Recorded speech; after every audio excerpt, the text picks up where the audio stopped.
আজকের রেসিপি হলো পুঁটি মাছের টক। আমি এখানে এই রকম বড় বড় সাইজের পুঁটি মাছ নিয়ে নিয়েছি। আপনারা চাইলে ছোট সাইজের পুঁটি মাছ দিয়েও এই রেসিপিটা পুঁটি মাছের টকটা আপনারা বানাতে পারেন। আমি এখানে পুঁটি মাছগুলোকে ভালো করে ধুয়ে আঁশ ছাড়িয়ে ধুয়ে ভালো করে পরিষ্কার করে নিয়েছি। আমি এবার নুন হলুদ মাখিয়ে ম্যারিনেট করে নেব। গরমের দিনে এই রকম পুঁটি মাছের টক সবারই খুব পছন্দ, আর খুবই সহজ পদ্ধতিতে আজ আপনাদেরকে পুঁটি মাছের টক তৈরি করে দেখাবো। আপনারা পুরো ভিডিওটা দেখুন, খুবই ভালো লাগবে। আর এই রকম করে রান্না করে আপনারা বাড়িতে তৈরি করে খান। আর কেমন লাগলো কমেন্টে জানান।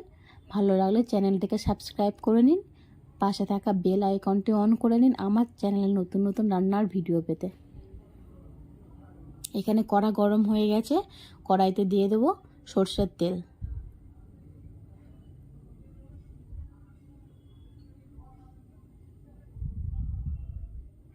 দিয়ে প্রথমে আমি মাছগুলোকে লাল করে ভেজে নেব।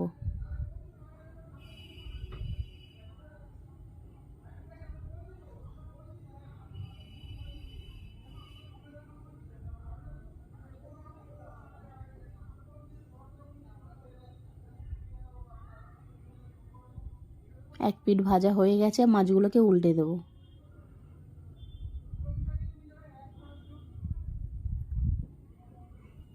দেখুন দুটো পিঠে আমি লাল করে ভেজে নিয়েছি। এবার আমি একটা পাত্রে তুলে নেব।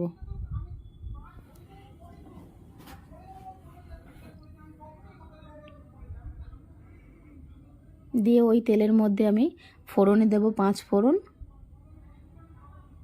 3টে চেরা কাঁচা লঙ্কা,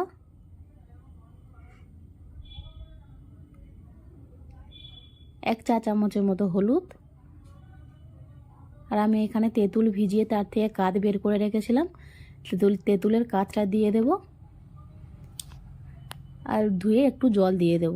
আপনারা চাইলে আমড়া বা কাঁচা আম দিয়েও পুঁটি মাছের টকটা বানাতে পারেন। দিয়ে দেবো স্বাদ অনুযায়ী নুন, দিয়ে ঝোলটাকে আমি একটু ফুটতে দেব।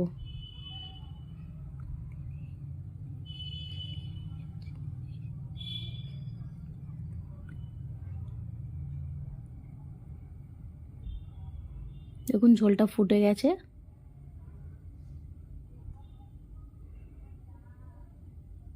এবারে ভেজে রাখা পুঁটি মাছগুলো দিয়ে দেব। দিয়ে আরও 2 মিনিটের মতো আমি রান্না করে নেব।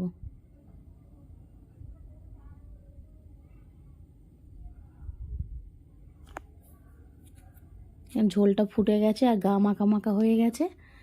আমি এবার ঝোলটাকে একটা পাত্রে নামিয়ে নেব।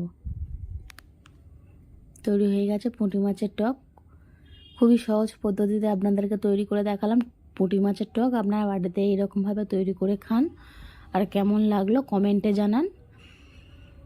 গরমের দিনে এইরকম পুঁটি মাছের টক সবারই খুব পছন্দের একটা রেসিপি। আপনারা ঝটপট করে বাড়িতে তৈরি করে ফেলুন।